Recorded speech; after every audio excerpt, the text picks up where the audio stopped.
Washington, sitting here chatting with Dan Mellis with Nexa Mortgage, and we do good things together. Get clients into homes, get them pre-approved, fully underwritten, whatever it takes. So, anyway, that's my preamble. How you doing, Dan? Hey, Dan. How's it going?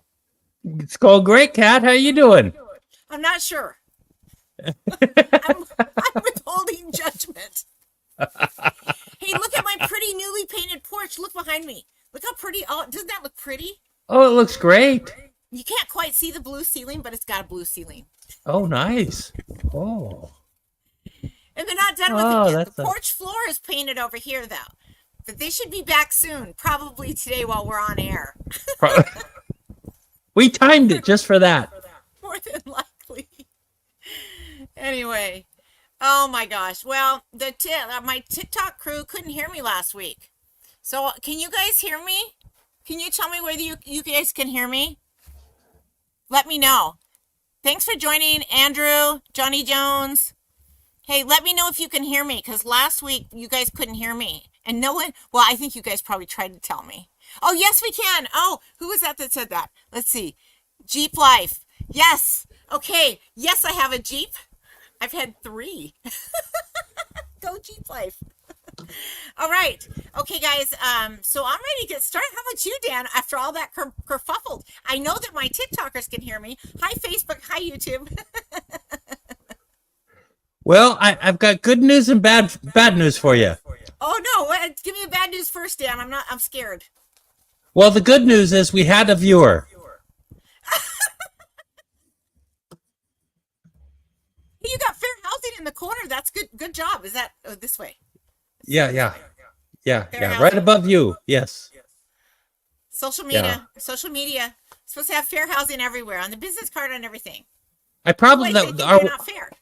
I have a hunch our one viewer is the compliance officer over at Nexa. So anyway. Oh, did they tell you to put the fair housing thing up there? Oh my God. It's standard operating procedure. To put it like almost as big as my head. Well, kind of, I couldn't make it any smaller. I'm really not picking on you, Dan. I think it's fine. It makes us look like we're compliant, and we are. There we go. Hey, we've got a good show today. We got a great show today. I think so. I got a lot of material. Pretty excited about some new construction. We're gonna talk to a little bit about new construction. There's a special program for a special unit out there in Montlake Terrace. I want to talk about. Maybe we should just start with that. Let's start with that. Let's go. Yeah, Summit Homes has a plat at Montlake Terrace, and they have one unit. It's a work living unit. It is, boy, the lighting on me is terrible, isn't it? I didn't move my light ring.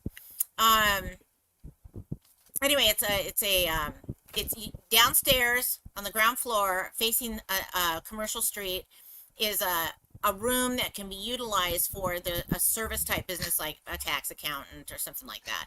And that unit also you can access to the interior of the 3-bedroom unit, which has a 2-car garage, and they're priced in the 8s. So wow. Anyway, so you could theoretically buy 850 sort of thing. So is that a situation where you could buy the unit and then rent it out to like a tax accountant or something like that? Yes, that is in fact the case. Or you could run your own small business out of there. So there's going to be some limitations due to the zoning, but it's Montlake Terrace and be a phone call to the city. As a matter of fact, I didn't bring that data with me. I'm going to run back over here to my table. I want to be very accurate with what I tell you guys about this unit. I have the price and everything, so hold on one second. I forgot it, Dan. Sorry. Oh, that's all right. Sorry. I'll be back. That's okay. But I'm pumped.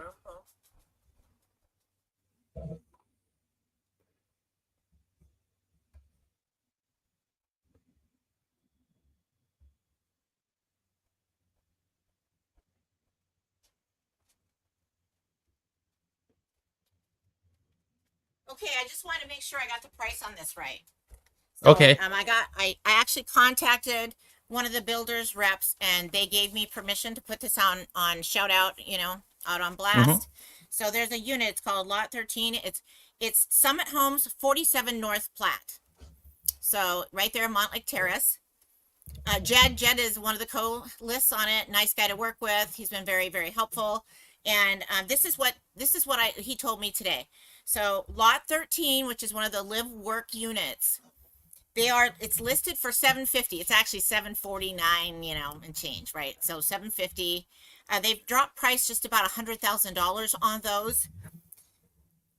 Right now, they're offering for a 30-year fixed rate 5.875% interest. That's on 30 years with their preferred lender. And I got to tell you, you guys, that costs a lot of money to buy that interest rate down that far. Yes, so it that's does. a heck of a deal. These are beautiful units. I've actually been in that particular unit, I believe. Certainly that floor plan. And I just thought it was really cool.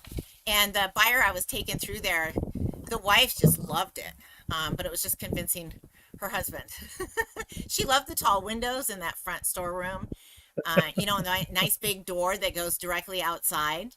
It's just cool. And it had his own bathroom. So, and you could totally use it for a bedroom. Just put curtains on it. Yeah. So Sure. anyway, I just thought, two-car garages right there, walkable, and can't say walkable, right there in amongst other businesses, restaurants, and things like that, in Montlake Terrace. I just thought it was kind of a neat location, not on a really busy street, just kind of a little small commercial street.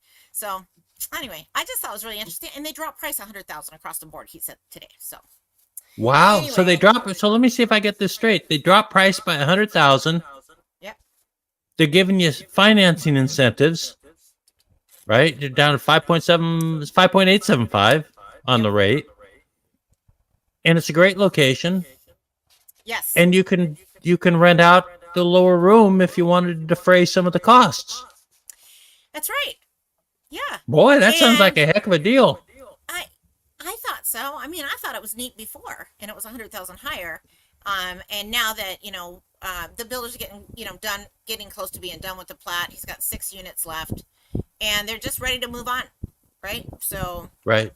Just trying to blow the last few of them out of there by offering. Sometimes for the buyers, it's just being in the right place at the right time. That's right.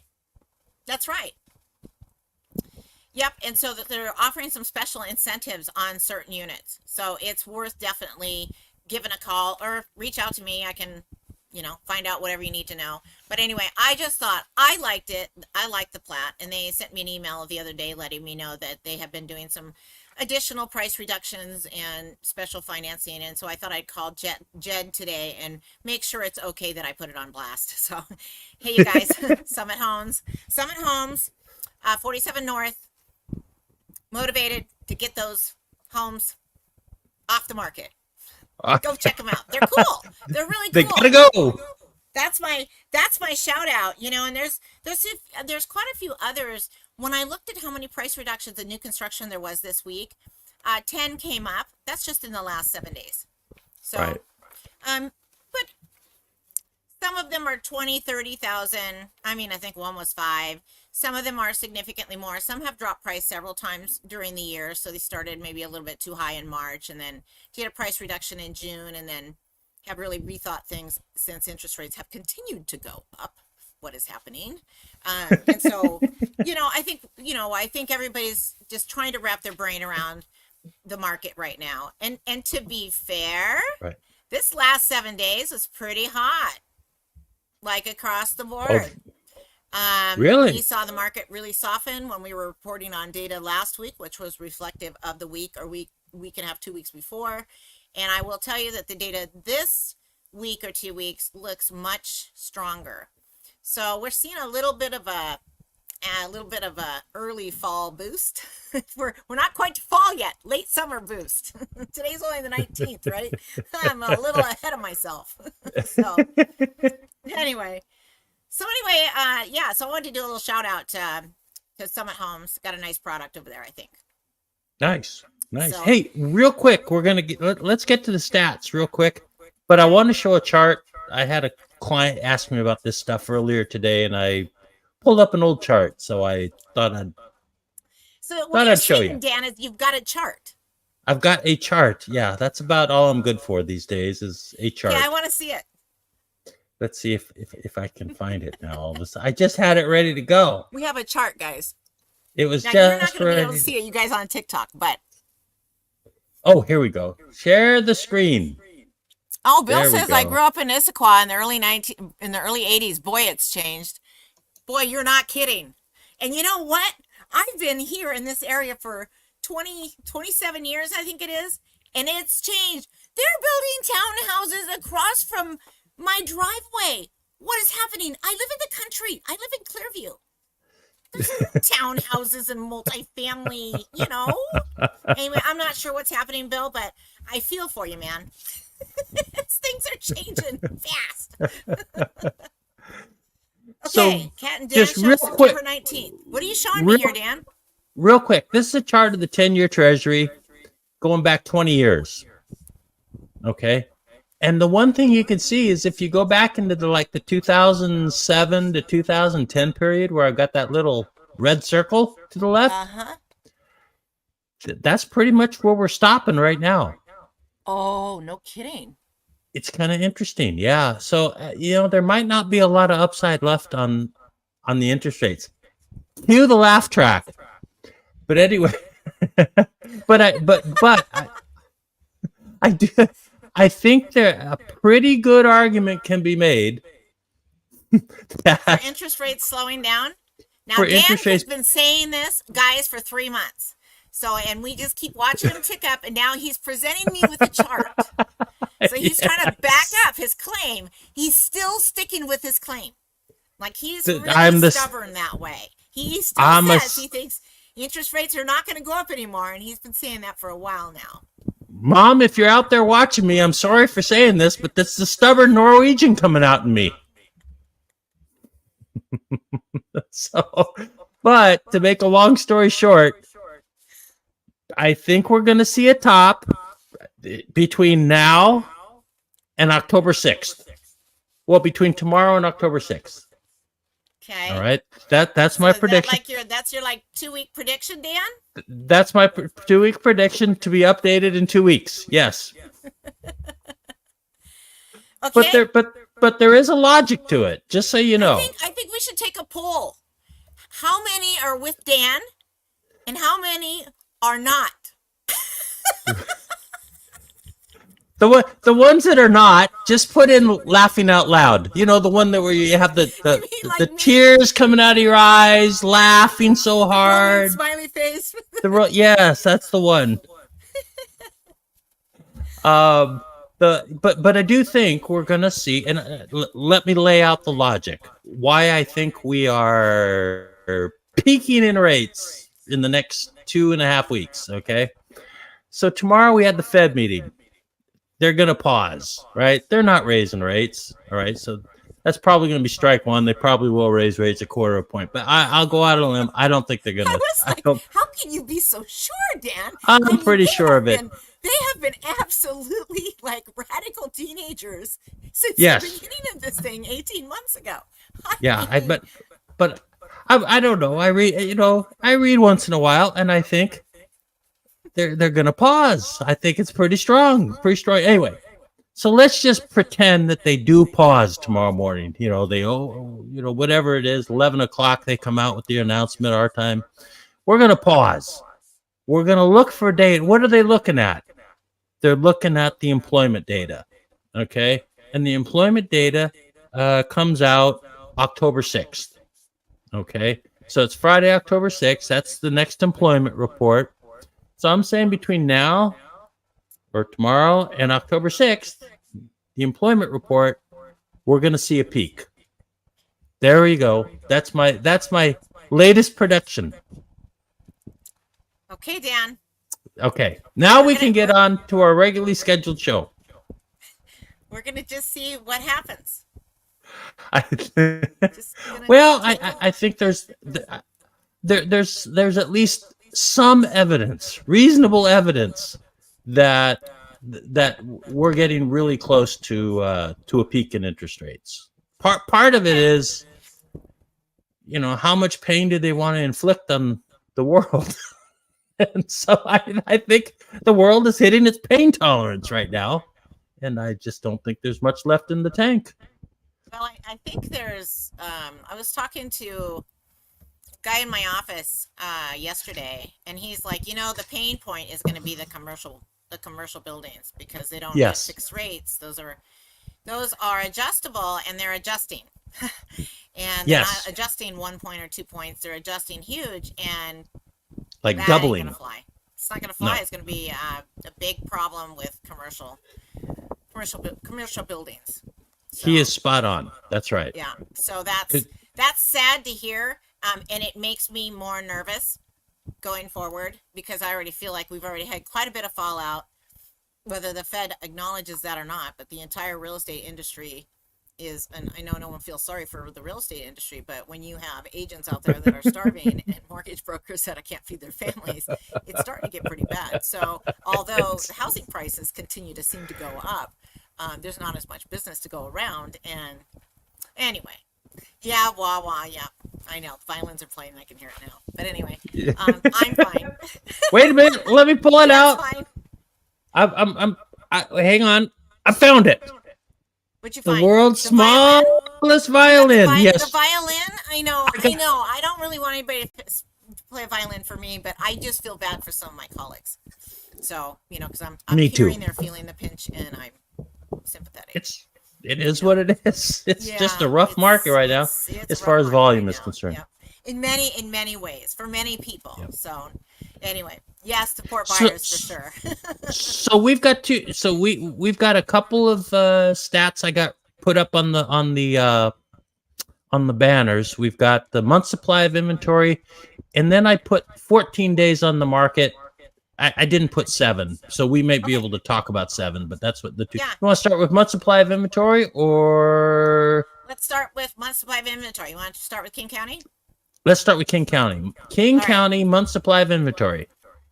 So King County month supply of inventory it's up to 1.5 months.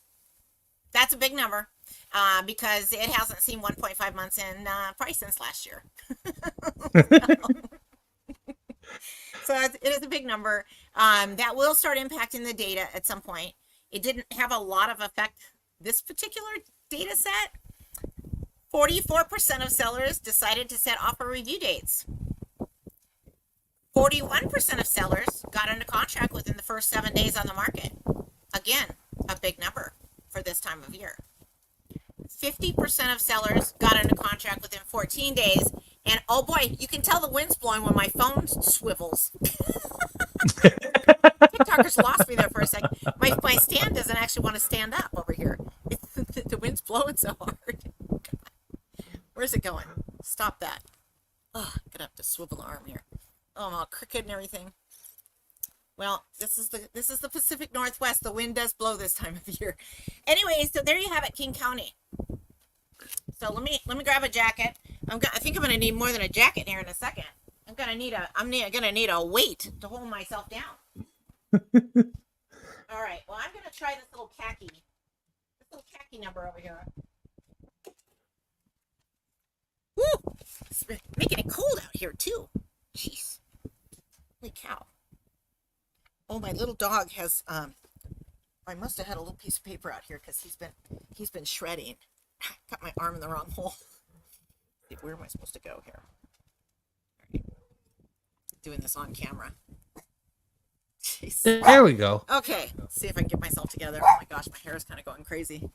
Might have to get myself a little comb to keep it out of my face. Hopefully I don't lose my microphones. There we go. There's one of them. All right. Okay, so yeah, let's take a look at.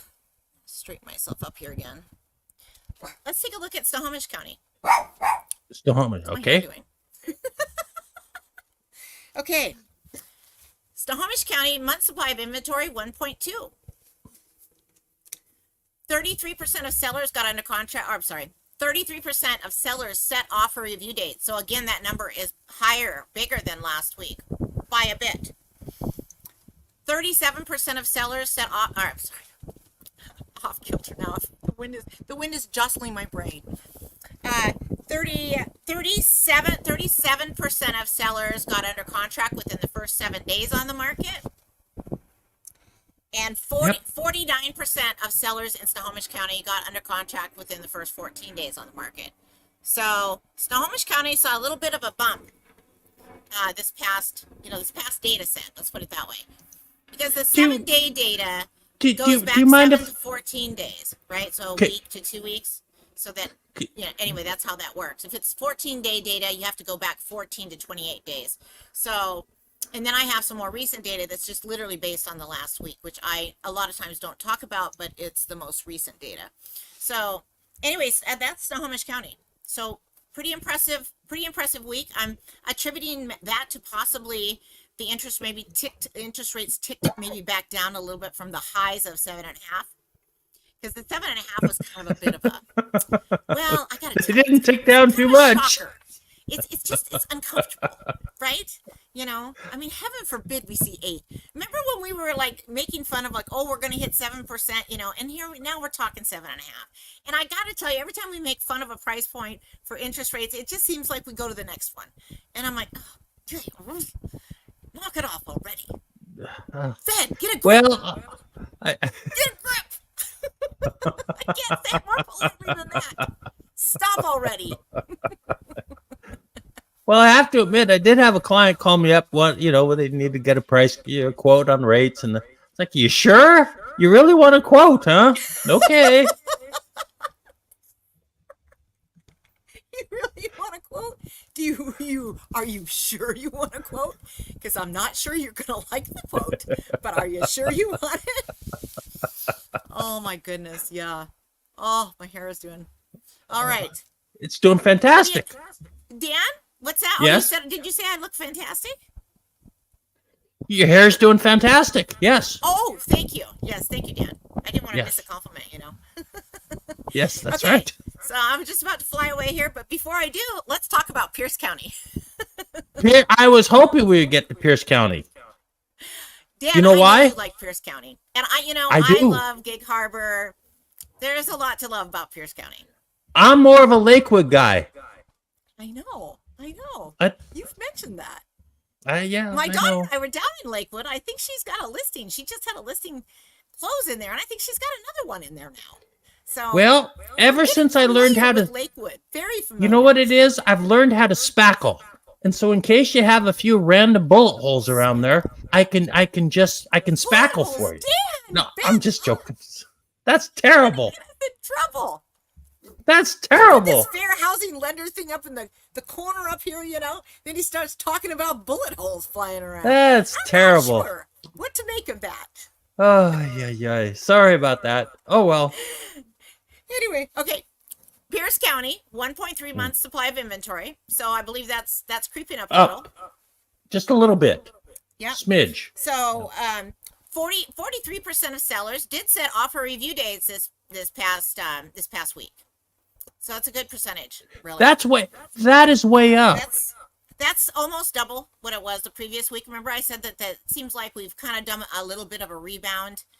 It's pretty remarkable, actually. It was, quite an uptick in buyer activity. Let's put it that way. And Pierce sellers County anticipated that.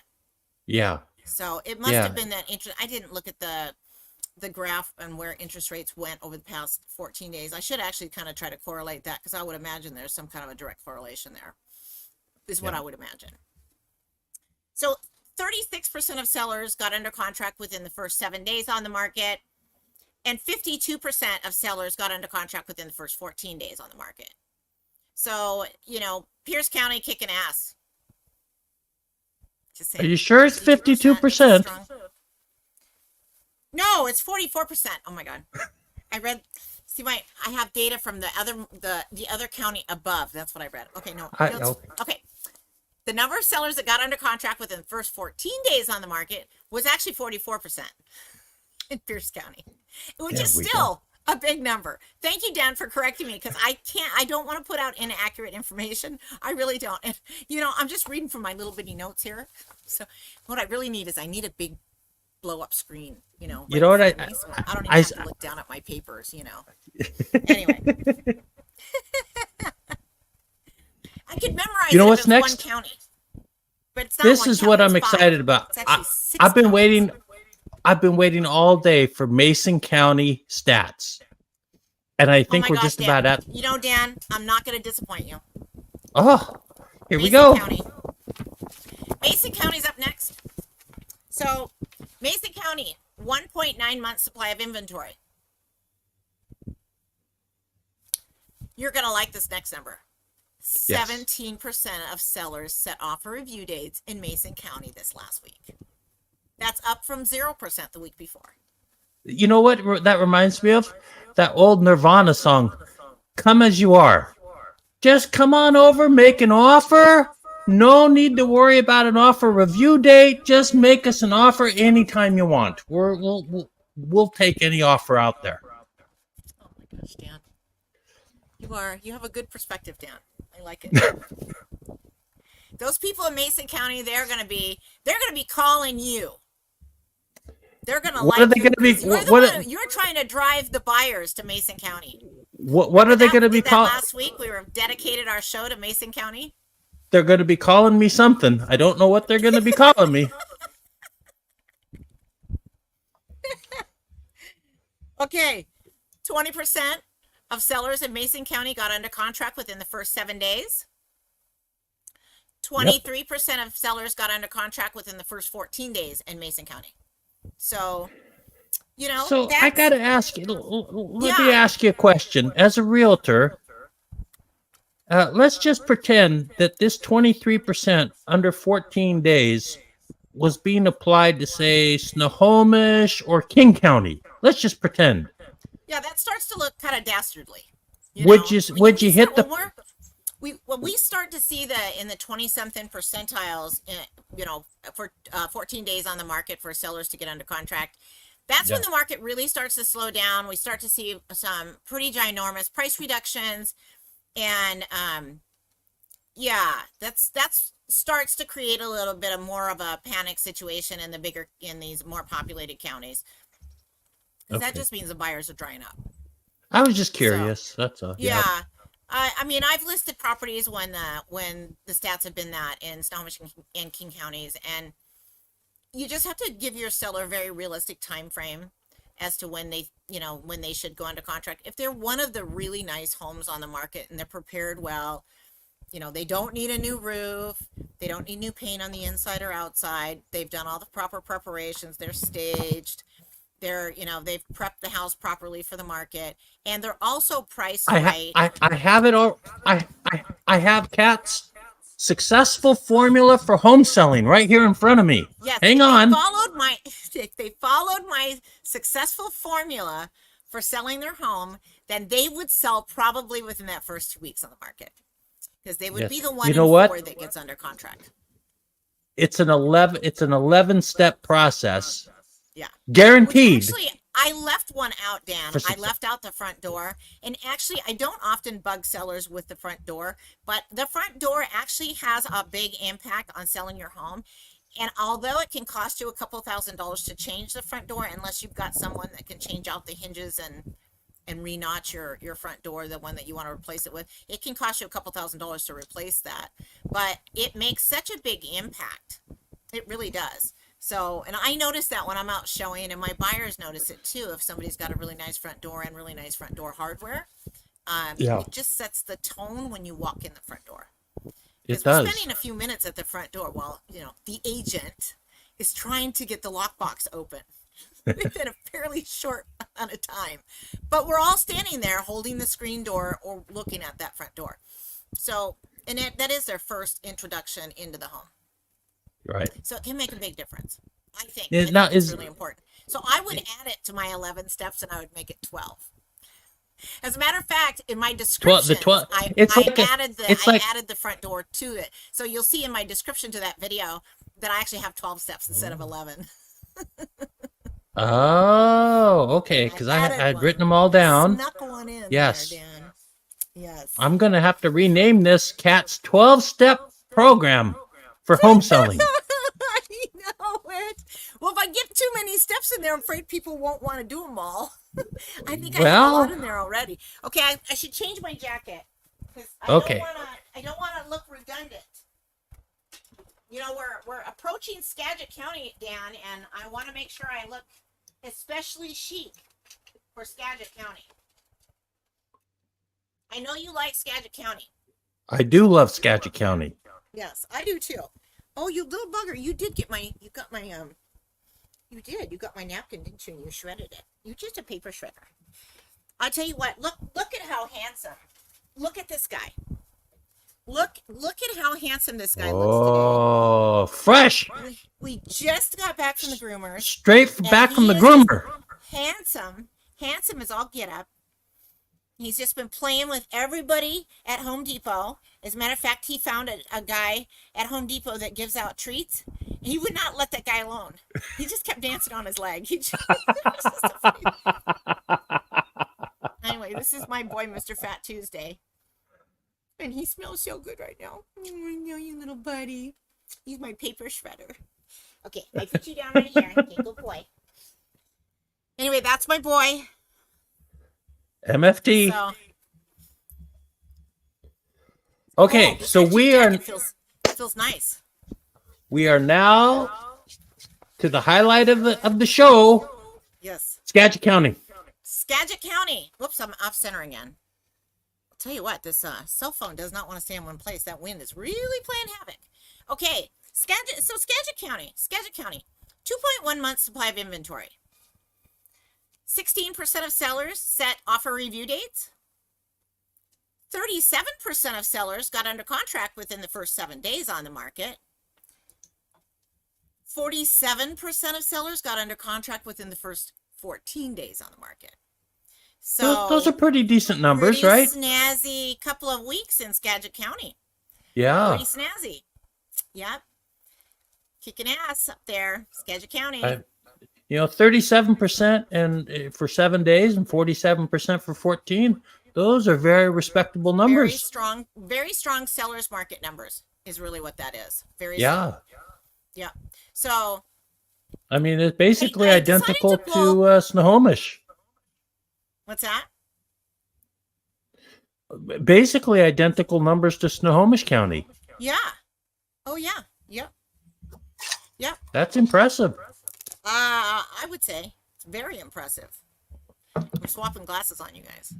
There we go. Okay, so I pulled a new county. I'm all crooked. The wind has just got everything off kilter over here. There we go. You know, if there was one county that you haven't covered yet, but you were going to cover, if I had a choice, I'd love to hear you cover Kitsap County. I really would. Kitsap County would be the one. Biggest surprise for you today. I am going to make you so happy. Oh my goodness. I pulled stats for Kitsap County. Oh my goodness. This is just incredible.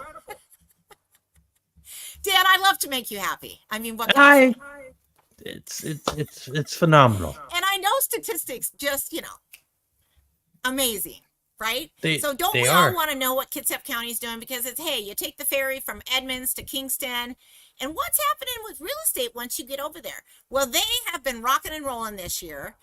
They're doing a little bit better, I believe, since the first of the year than some of the other counties. And the reason being is they're priced just a tad lower, and it's just a little easier to get into a house over there. So, well, and they've got some dynamite realtors over there, too. Well, my daughter is one of those dynamite realtors, Michelle Cook. She is absolutely killing it over there on the Kitsap Peninsula. And she's just a firecracker. And she's all over social media. You guys can follow her, Michelle Cook, man. She's hot stuff over there. She's, I think she's been over there in real estate with Windermere at Kingston for about 6 years, 6 or 7 years. Wow. But yeah, and her family live right there outside of Kingston. Well, in Kingston, like a mile from the ferry. So, I can walk on the ferry and they can just pop in and pick me up, which is great because with all this kerfuffledoodles with the ferry system right now with the boats going out of service and things, it's kind of nice because I still get to see my grandkids and my daughter. And and also, I mean, I don't know what I'm gonna do now. Dan, it's been 3 weeks of just things just kind of going sideways for me. So remember, it was my router So it took me three Yes. routers to get a router that would actually work with my computer, my internet system. The very next week, my computer shut off and would not come back on. That's real. So by 3 o'clock that afternoon, I'm in Best Buy and I'm trying to figure out what the heck to do. And I ended up buying a new computer because what are you going to do? Realtor's got to have her computer. So anyway, so this week, That's today, back to life. let's just say 11 o'clock today, my hot water tank went out. Oh my goodness. So what Started do you shooting water did you out get? the back. At the back, out of my Okay. back relief, you got like a little drain from your hot water tank. Yeah.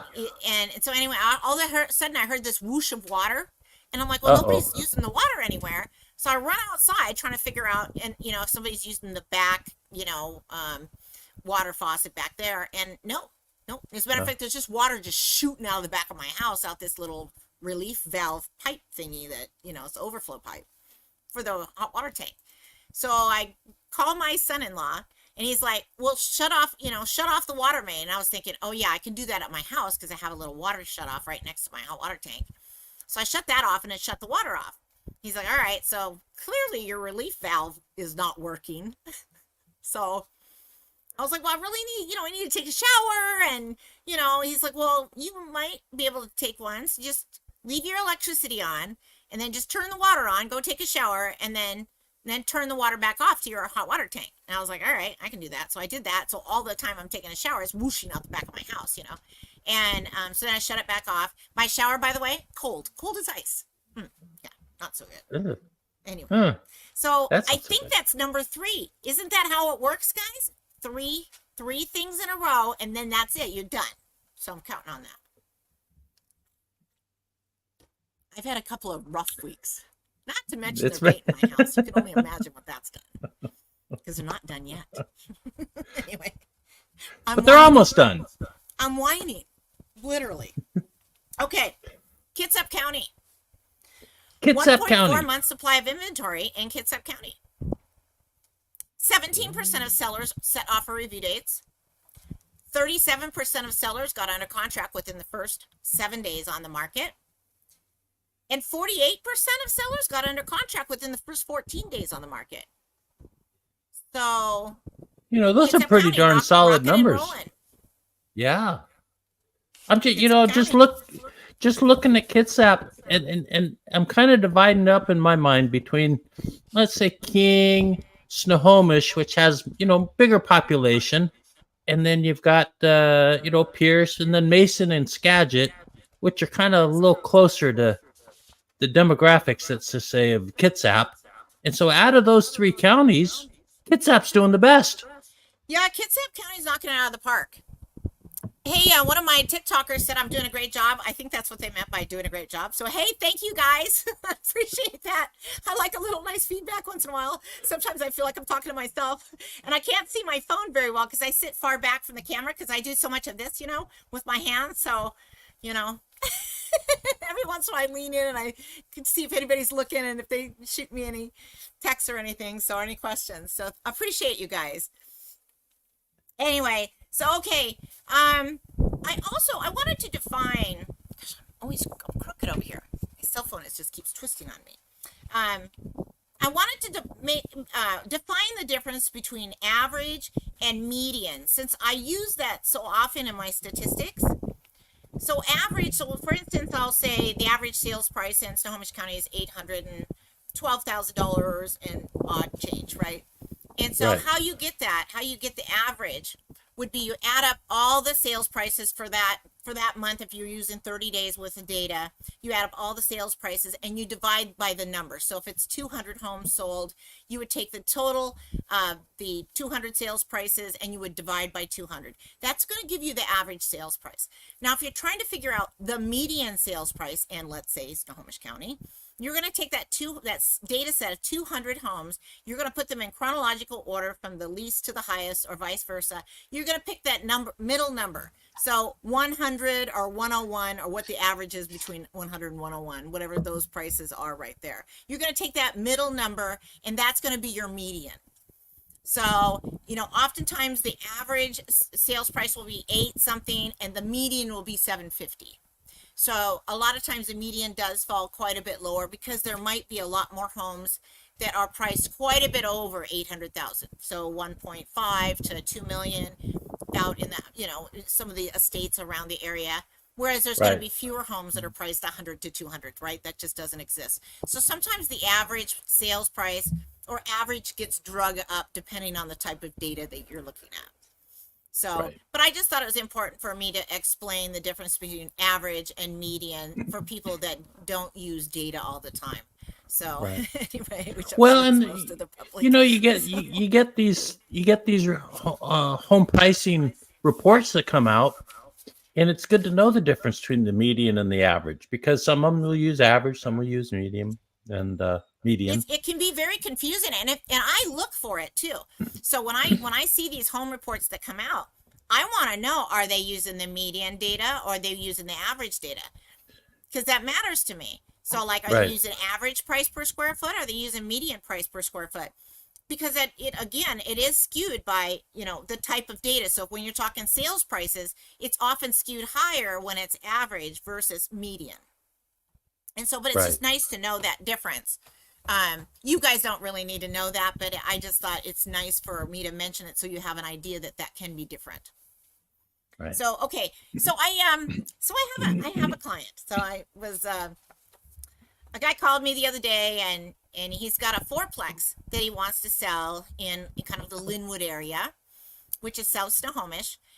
And he wanted me to go drive by and take a look at it. So I went by there, got out, walked around. He gave me permission to walk around the property. I snapped a few pictures, and nice looking fourplex done it. He's done a really nice job taking care of it. It's been well maintained, nice roof, good paint. Some cute little areas around in the back. It's fenced on 3 sides, and then there's parking for 8 vehicles, a nice paved parking area in front of it for 8 vehicles. So enough for 2 cars per unit. So there's 4 2-bedroom, 1-bath units in this fourplex. So kind of a neat setup. Excuse me. Bless you. Anyway, kind of a neat setup for a fourplex. The only downside is, or upside, however you want to look at it, is there's a common laundry room, and it's coin operated. So the units don't have their individual laundry, but they do have laundry in the building, which I think, if you don't have it in your unit, which they're pretty small units, 840 square feet, something like that, then at least you've got access to laundry in the building. Hi, sweetie. Oh, Mr. Fat Tuesday. Mr. Fat Tuesday is demanding love. So I can't ignore my baby. He's an 18-month-old Havanese. Anyway. I don't Sorry know for if he's interruption. demanding love or Focus. demanding to be fed. One of the Giving two. me kisses. He's kissing my foot. Sorry. I just think it's so cute. Anyway, so back to fourplexes. So, I was he ended up wanting me to do a market analysis for him and his family to find out what those would sell for. And so I decided to pull data for Snohomish County for fourplexes. And so I did that over a period I did that from 2018 to 2023. And I thought it was pretty interesting. Fourplexes don't necessarily follow the same line of growth, the same appreciation rate as single family residential. And my theory is because 1, they're driven by rental rates, and 2, they're also driven by the ability to finance them by the investors and having them pencil. So interest rates have a direct impact on the value of multifamily. So even though a first-time home buyer, or a person can go buy one of those and live in one of the units themselves and then buy it as single-family residential with a single-family residential loan rate, most of the time that doesn't happen. So it's still, the values are still impacted by what investors can get for an interest rate. And interest rates are pretty high right now for investment properties, with DSCR loans probably hovering, 9.5, 10.5%, something like that. And so, anyway, so it's Some of the quite pricey. DSCR loan. I was since you mentioned it, I was looking Yeah, at I some of the mentioned it. DSCR loans, and they're starting in the 8s, actually, mid 8s. So the DSCR loans are starting in the 8s. Oh, that's not so bad, Dan. Yeah, mid 8s. That's not bad at Yeah. all, really. So yeah. So So anyway, but bottom line is, anyway, fourplexes are going to be impacted by rental rates, how those are increasing year over year, as well as by the interest rates. hmm So those are going to be the main factors. So the chart I'm looking at is, so back in 2018, I'm just going to throw the numbers out there so you can hear them. I should have calculated the percent increase each year, but it's still interesting. So back in 2018, the average price per square foot, and again, we're doing average here, right? So I'm using average, is $255 per square foot. The next year, in 2019, $293 a square foot. So that's $18 a square foot more. So what is that? That's 8%, 7%, 8%, something. I'm doing that off the top of my head, so nobody, don't scream at me, but I think I'm close. Okay, and then so 2019 to 2020, actually it dips a bit. So I think we had just kind of a minor recession. It went from 293 a square foot to 272.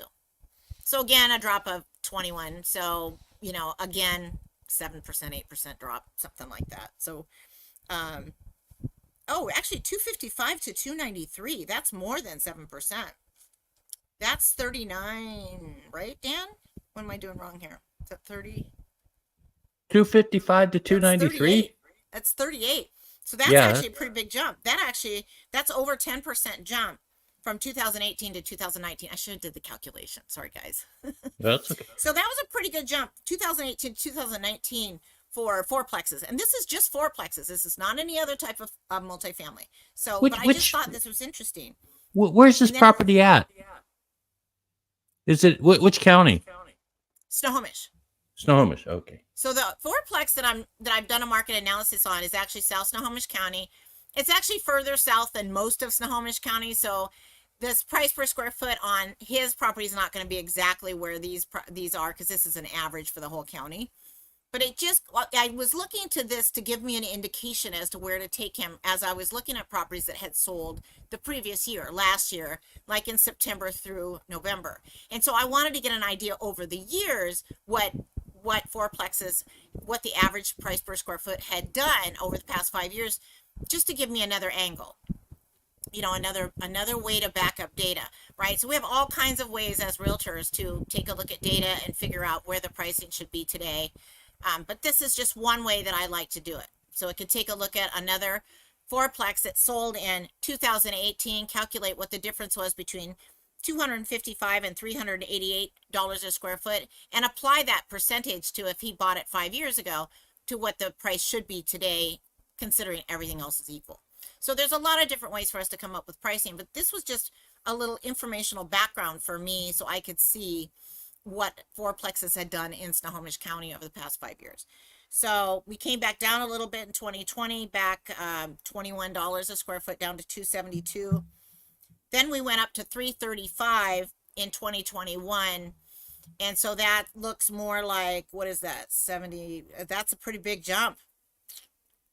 Is that 50? Yeah, 53. Is that right, Dan?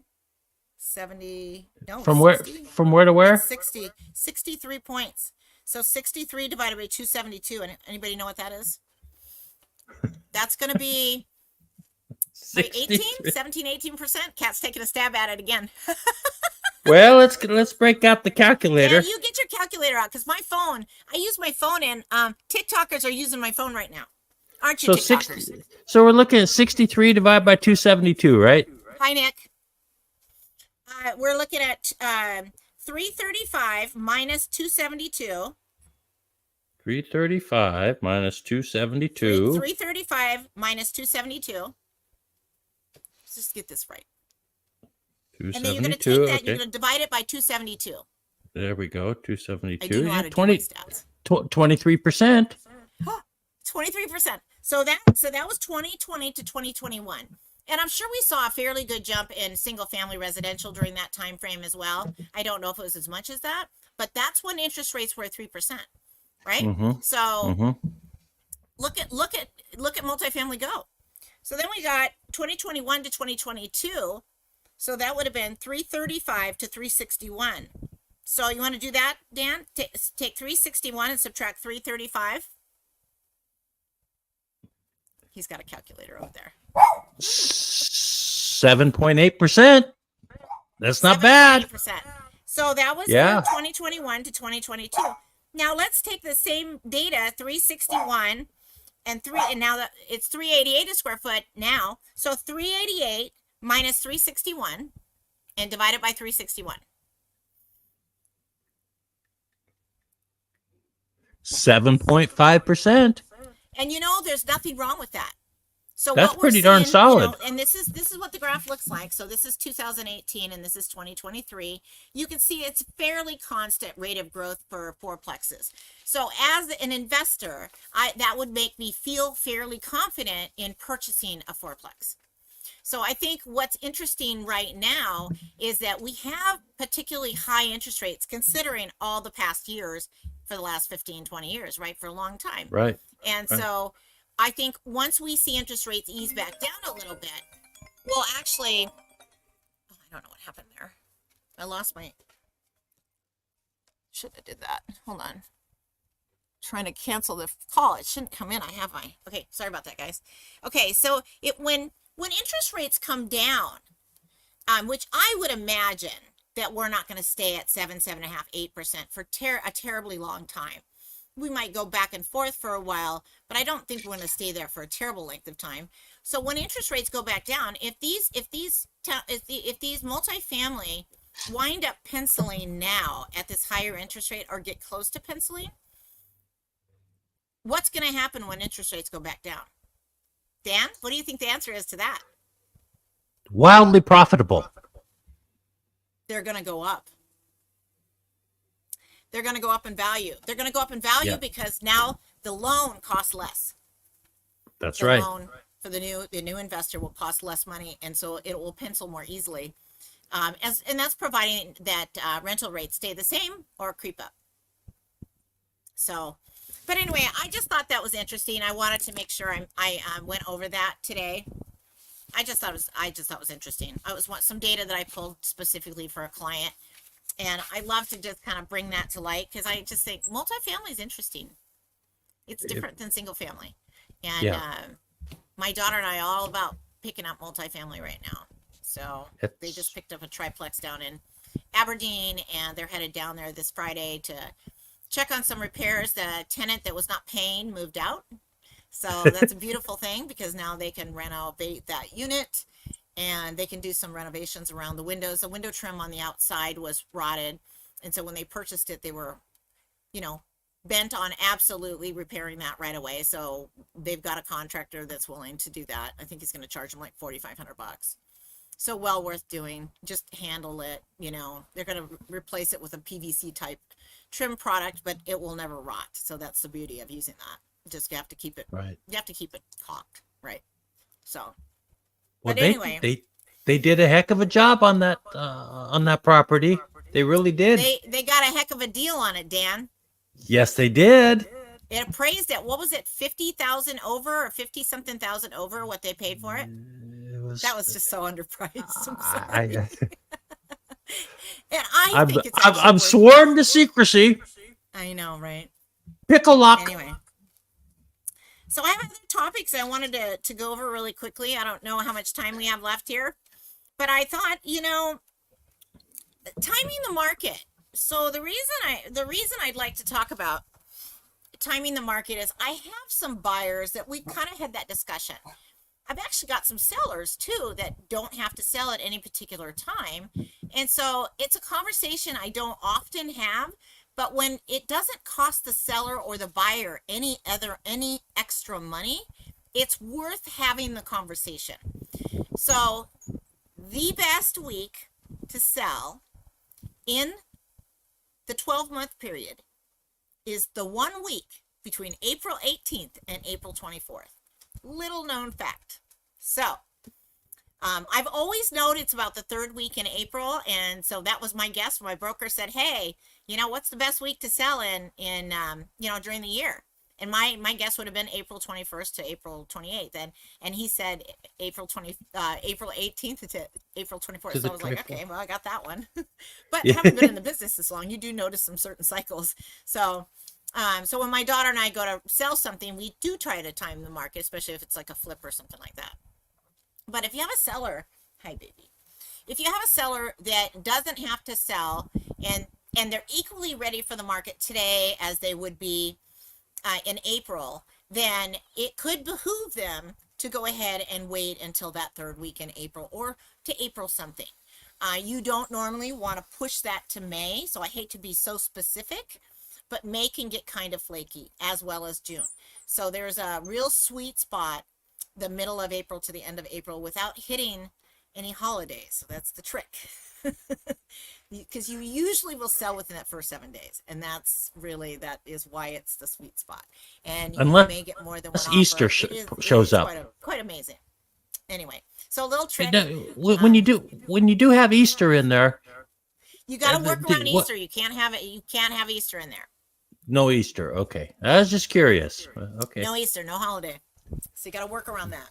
So and for buyers, so let me talk about buyers really quick. I'm kind of passing up all my information. I've got all this list and everything, but I don't care about the list. I just want to give you guys the high points. We're coming into the buying zone right now, aren't we? What's that? We're coming into the buying zone pretty quick. Yeah, and so we're almost there. We're into the end of September.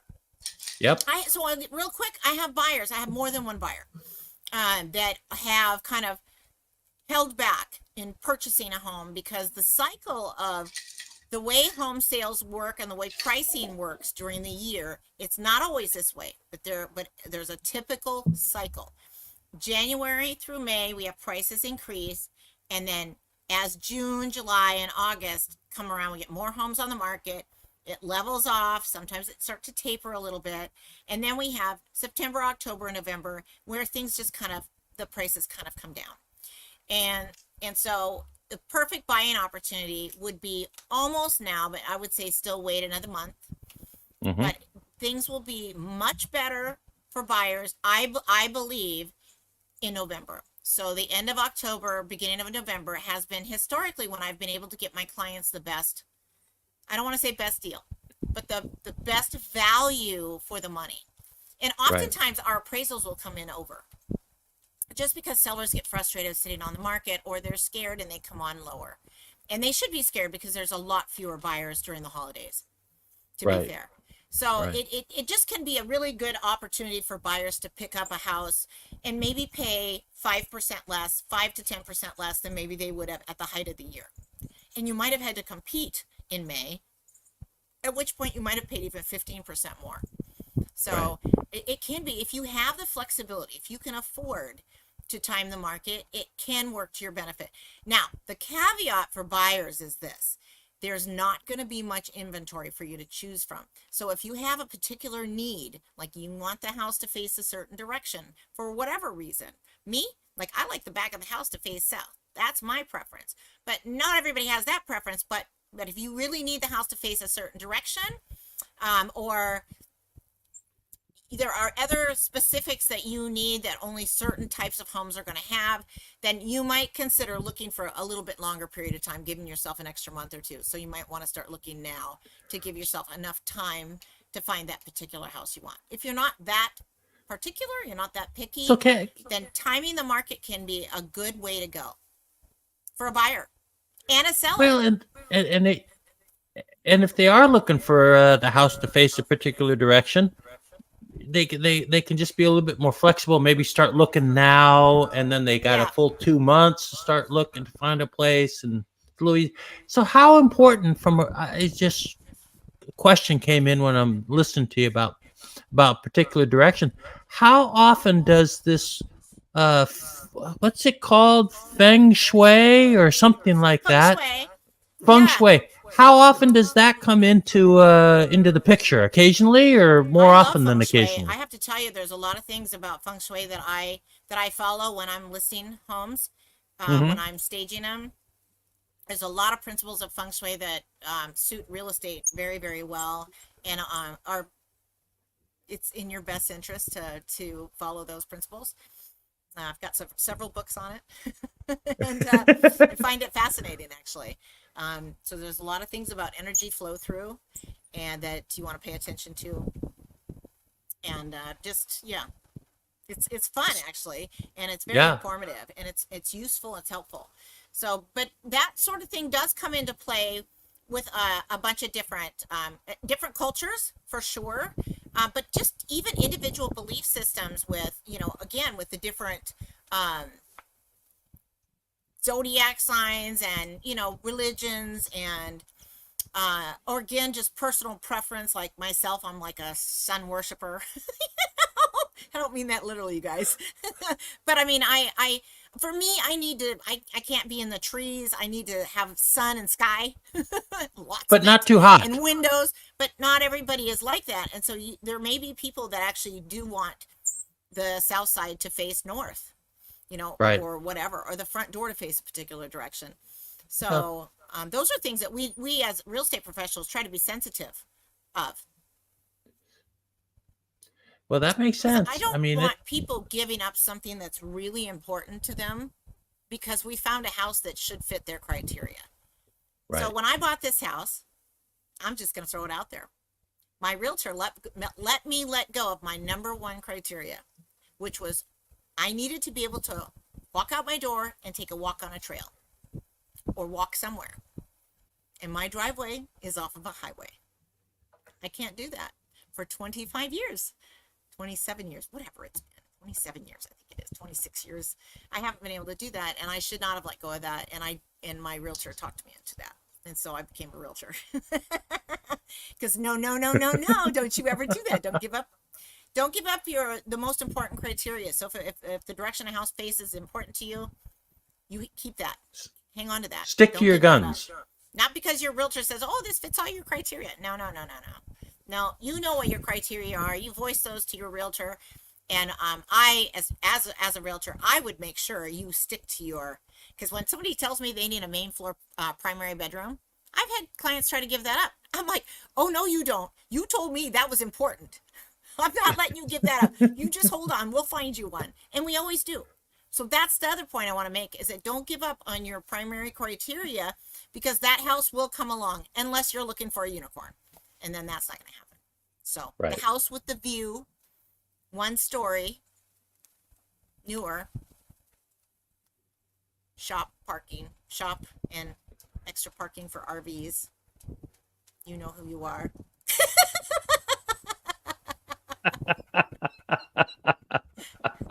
And that's not true. Dave and Lisa, it's possible we could still find that. I'm really hoping this fall. But no, if you're looking for something that is completely out of the price range, then you're not going to find it. So we're not going to find it. But as long as you're fairly flexible on other criteria, then unless you're really faced with a time frame crunch, then I encourage people not to give up their main criteria. I think it's really important to hang on to what you think is important in a home for you. I don't want you giving up the important stuff. Well, you're going to live in it for a long time. What those are, because I don't forget your important criteria. Anyway, I have a whole bunch more, Dan, but I think I'm running out of steam. What do you got? I've got one chart. I've already presented it. I got stuff for next week now. I brought nothing to good stuff. Like I had somebody else say something nice to me, Dan. What's that? Somebody said that I care.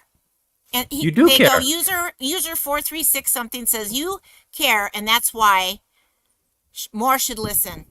I love that. Thank you. Yes. Thank you. I do care, and I love my job, and I love my clients, and that's almost across the board. I have to say almost. There might have been one client that made me crazy. But most people are wonderful to work with. I have to say, I've just been really lucky. So, anyway, I love that. Well, I think it's probably the law of attraction.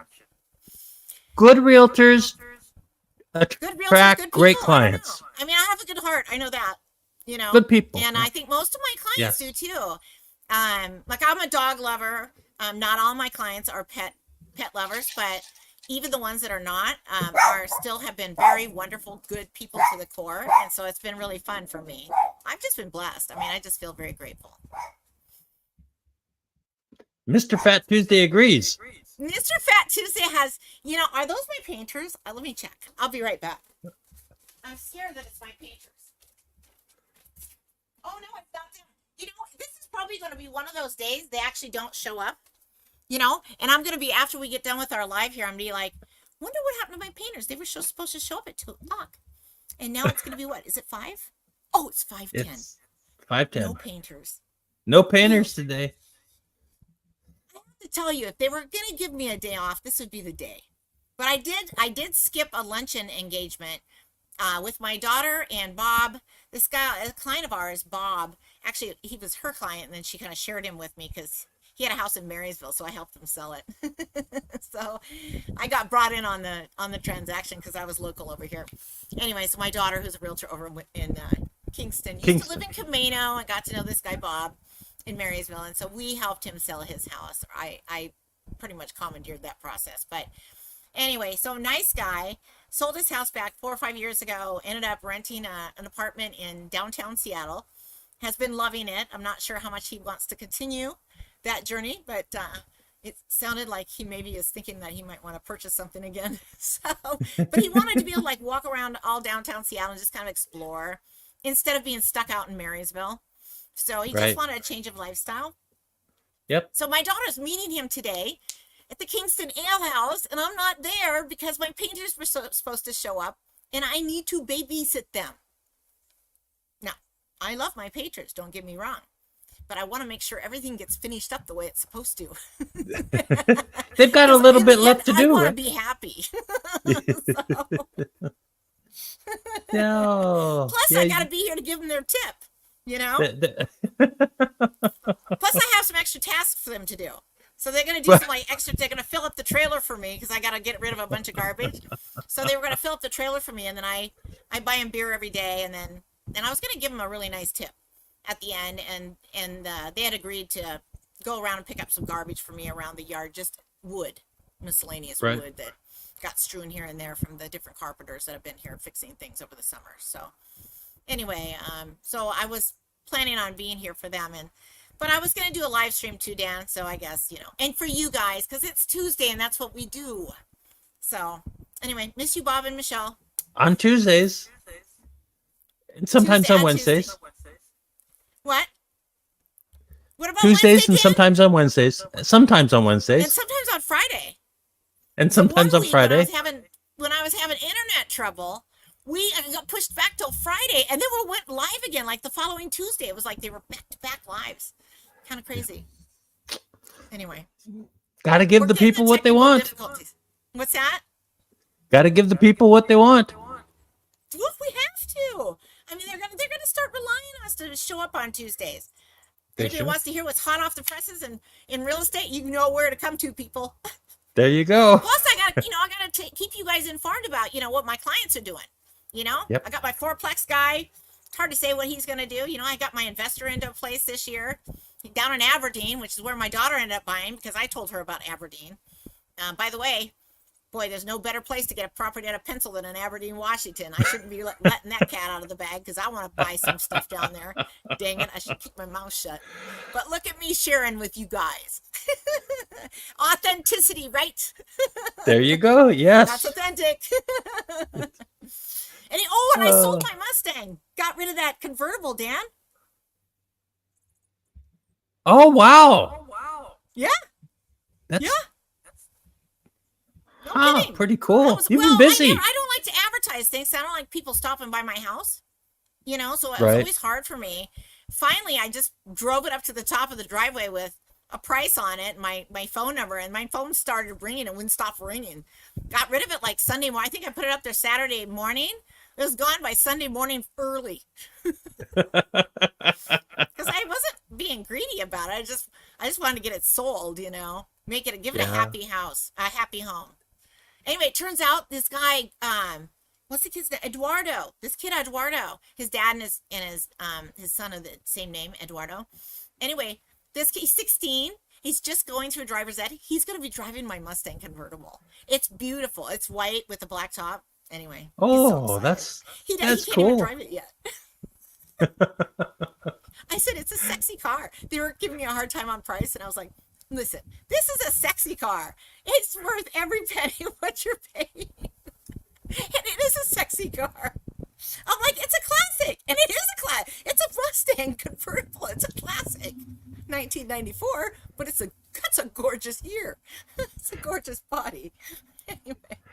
Well, Eduardo, all my worldly knowledge. if he needs just a little bump to maybe get a date for the prom or something like that. Oh, he's going to be so hot in that thing. He's got a head of hair. Oh my gosh, this kid was so handsome. Oh my gosh. Such a nice kid. Nice dad, nice him. They were nice. Well, yeah. I'll tell you what, that is a good... Let's end it on that. Okay? You got it. Okay. All right, TikTokers, I will see you soon. Thank you for joining. And somebody says, what's important now? I'm not sure. Other than if you could buy a house, buy a house. All right? Or call me. I'll give you guides. All right. Bye, you guys. Talk to you soon. See you next week, Tuesday. Okay, I'm going to sign out, end now. All right, Kat. I'm ending the stream here. Okay, we're